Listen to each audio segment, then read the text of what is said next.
this. Here's a story that happened to me. A girl wrote to me a letter. She said, "Dear Scott, I am so scared of getting an STD. I'm so scared of getting pregnant. But most of all, I'm so scared of getting rejected. Please write back. Love always, Meredith."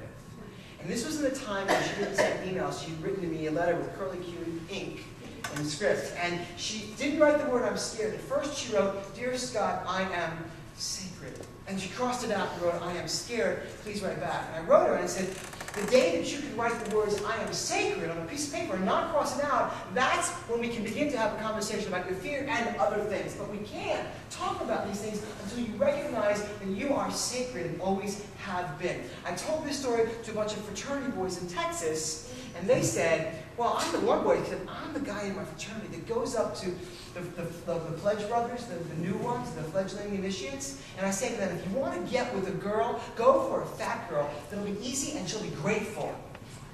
He said to me, after hearing your talk, I realized that makes me an asshole. And I said, yes.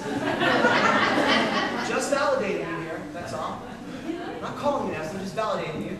And he said, I realize it's not enough for a girl to know that she is sacred. She needs to know that I see her as sacred. So what's happening is that we don't see each other as sacred. We see each other as playgrounds to explore and exploit sexually, sometimes.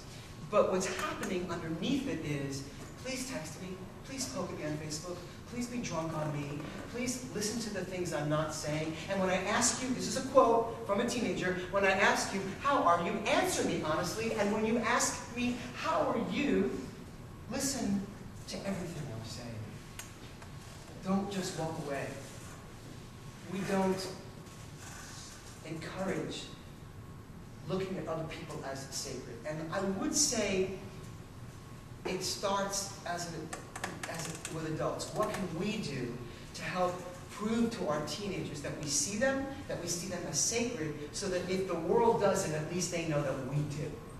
That we can help provide people, teachers, friends in their lives who also see them as holy and as sacred, so they can start to think of themselves that way when they get naked. Because love is a dangerous thing. It is wonderful, and we want it for all of them, but let's tell the truth. It is a dangerous thing for a teenager or a young adult, and they don't know that until their heart gets broken. So it's up to us. I'm with you. I don't know any other answer except to say we want to teach boys to see women as sacred, and to teach women to see themselves as sacred. It's true for guys too, to see themselves as sacred. And again, I'm going to say to the fathers, cry in front of your sons. Let them see your tears. Show them your vulnerability. Your vulnerability is your strength. That is where your true power lies, not in throwing them a baseball. That's great. But in showing them where your vulnerability is, that's your strength. I'll never forget the 2 times in my life I saw my dad cry. When his father died, and when he was dying. I'll never forget it.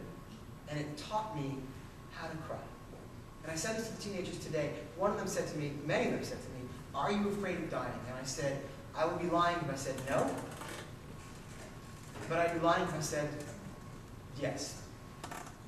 My father taught me how to ride a bicycle. He ran alongside me, and then he let go, and he watched me, and I learned how to ride a bicycle. My father taught me how to drive a car. He sat next to me, then let go, and I learned how to drive a car. My father died in front of me. He showed me how you die.